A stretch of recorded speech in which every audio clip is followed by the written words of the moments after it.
Hola gente, ¿qué tal? Bienvenidos al canal, bienvenidos a Gotham 337, mi nombre es Roberto y esta semana en...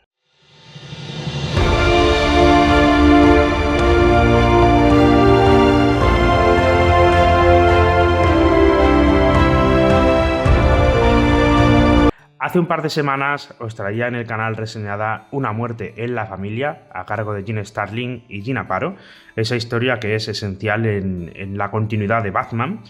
Y esta semana me apetecía hacer lo propio con Superman. ¿Qué pasa? Pues que tenía dos opciones. Podía reseñar La muerte de Superman, cómic que está reseñado hasta la saciedad en todos los canales de YouTube de cómics en el mundo, ¿no?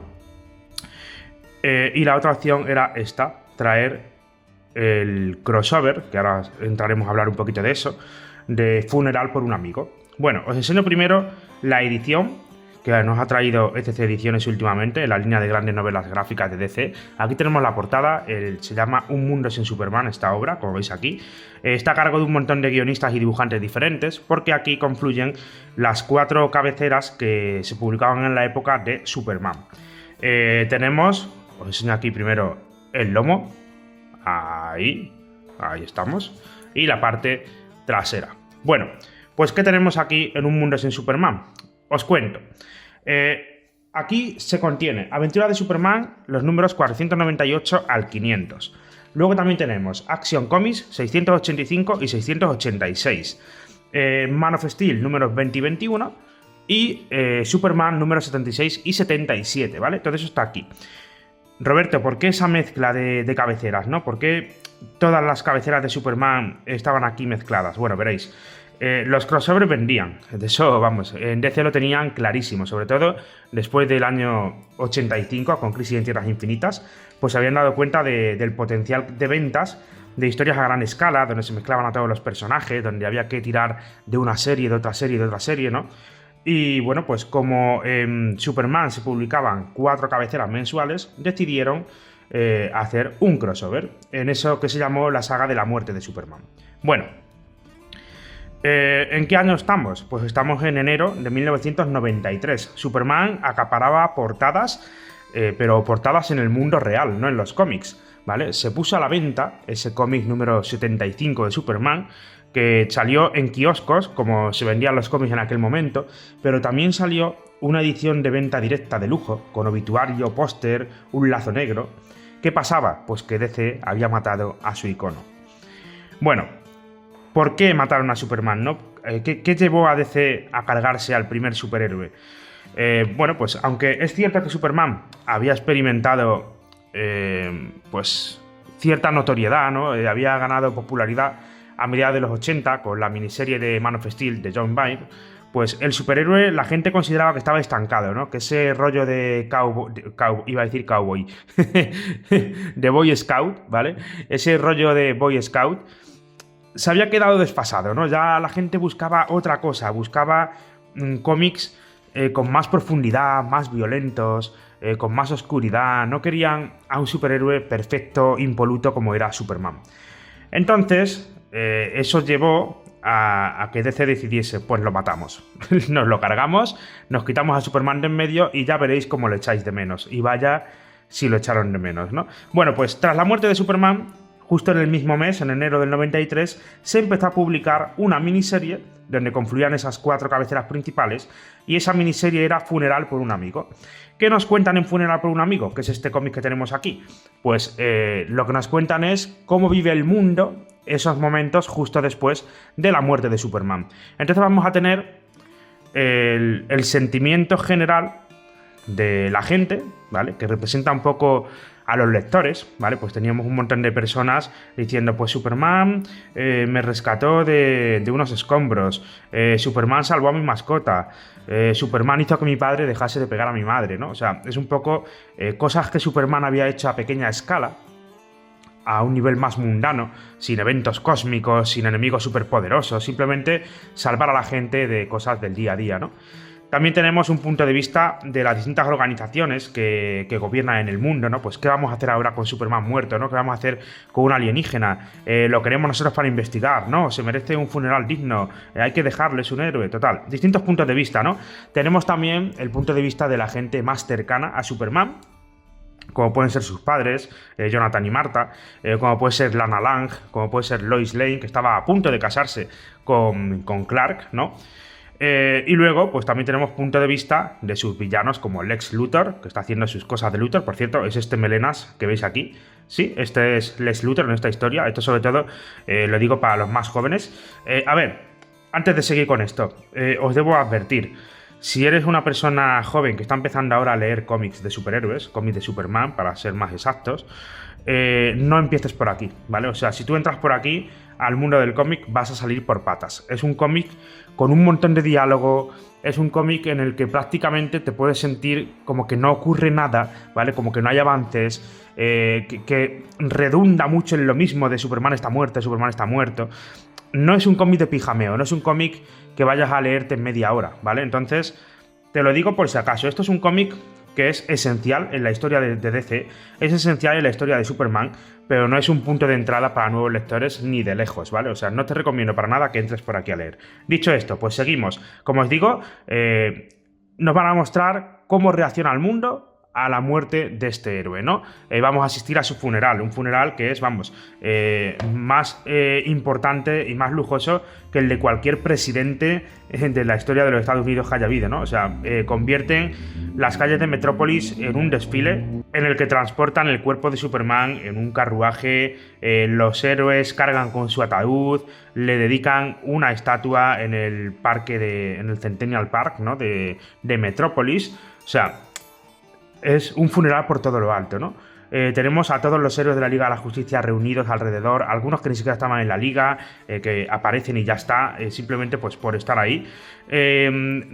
Muy importante también, como mirad, aquí tenemos ese desfile, ¿vale? Que os estoy hablando, fijaos cómo está la calle toda abarrotada de gente y cómo están trasladando el ataúd de Superman con la bandera norteamericana puesta por encima y un carruaje pues muy al estilo de pues Guerra de la Independencia, ¿no? O sea, muy estilo clásico americano, ¿no? El estilo de vida, ¿no? De allí, pues bueno, de esto os quería hablar, sin olvidar en todo esto que estamos en los años 90, ¿no? Y había personajes que tenían un tirón brutal, que te llevaban a que comprases su cómic solamente porque apareciese su nombre o porque apareciese en una página. De esto no se olvidan aquí. Y fijaos cómo en este momento tan lúgubre, tan funesto, tan de celebración, tan de... A ver, celebración, entendedme. Es un funeral. Celebrar como tal no, ¿vale? Pero me refiero, conmemoración, mejor dicho, ¿no? En este tipo de eventos, pues aún así se las apañaban para colarte una página con Lobo. Para que entendáis la importancia que tenía Lobo. Cuando yo he hecho las reseñas aquí en el canal de Lobo, que tenéis unas cuantas, tenéis 3 o 4 vídeos dedicados a Lobo en el canal, pues es que fue la leche Lobo en DC.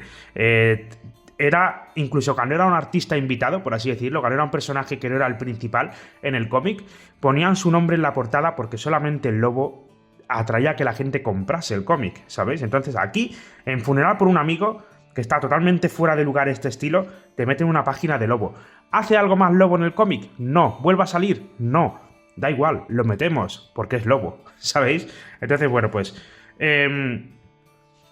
tenemos, como os digo, un montón de lloros, mucho drama en esta historia, por supuesto. Gente que se quiere aprovechar de lo poco que se sabe de Superman, ¿no? Pues como nadie conoce su identidad secreta, pues van a salirle mujeres, van a salirle viudas, van a salirle amigos, representantes, va a salir de todo tipo de carroña humana alrededor de su figura, mientras que los pobres padres de Clark, pues a través de su televisor cutre de Smallville, pues tienen que estar viendo cómo entierran a su hijo, ¿no? Sin poder acercarse a la zona.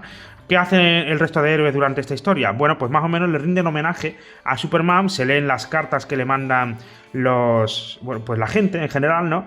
E intentan aportar un poquito, poner su granito de arena en el mundo, ¿no? Para decir, bueno, Superman no está, pero nosotros seguimos aquí, ¿no? O sea, hemos perdido al icono más grande que tenemos, pero no han desaparecido los superhéroes. La Liga de la Justicia existe, estamos aquí para ayudaros. Y se pueden hacer pequeñas obras, ¿no? Pues, como os decía al principio, esas pequeñas obras de Superman ayudando a la gente porque sí, sin enfrentarse a gente con superpoderes, sin un evento cósmico de por medio, sin la destrucción del mundo amenazando, simplemente a un nivel, a una escala más pequeña, ¿no?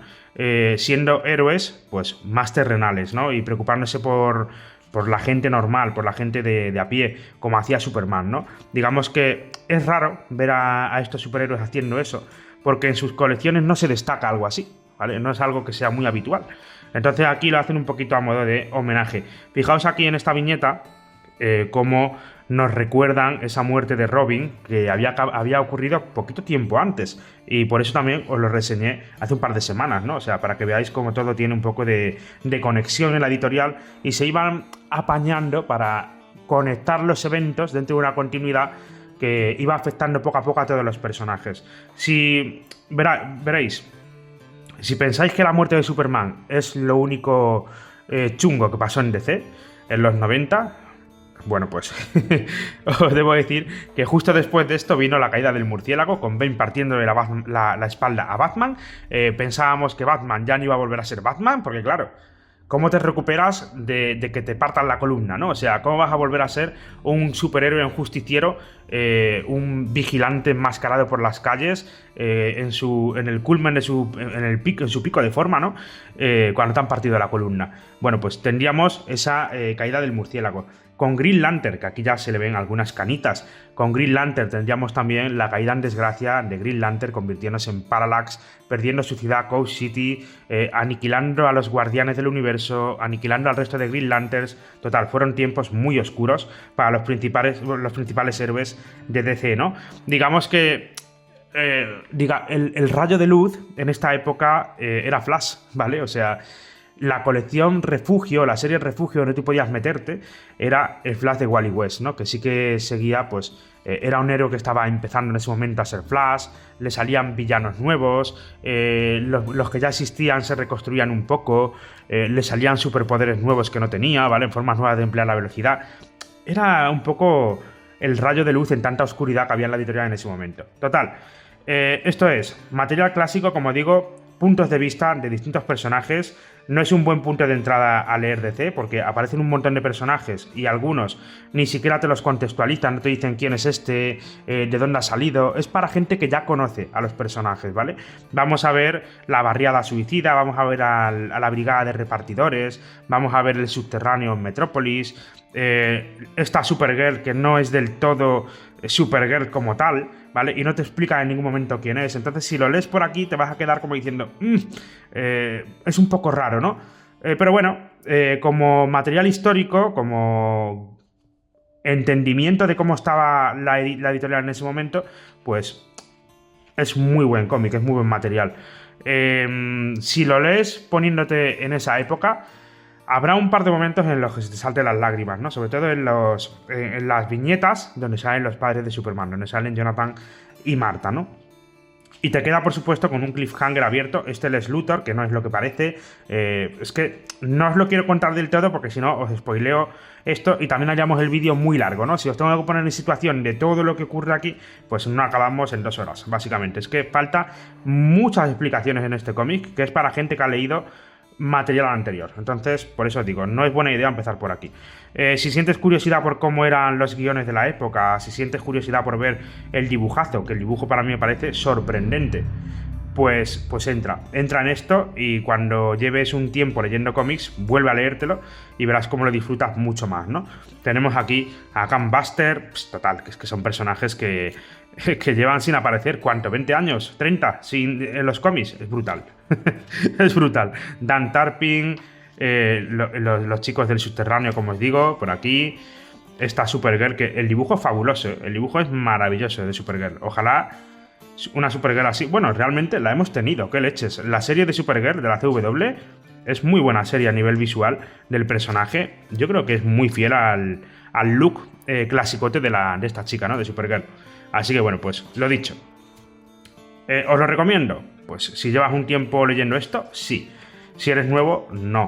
Si te falta material clásico, sí. Si quieres entender cómo estaba el mundo entre la muerte de Superman y el reinado de los superhombres, que es lo que viene justo después, pues esto es lo que está entre medias de esas dos cosas. Esto es justo a continuación de la muerte de Superman y justo antes del reinado de los superhombres, que también entiendes un poco ese concepto de la clonación, de cómo creamos a un Superman desde cero. Aquí se sientan esas bases, ¿no?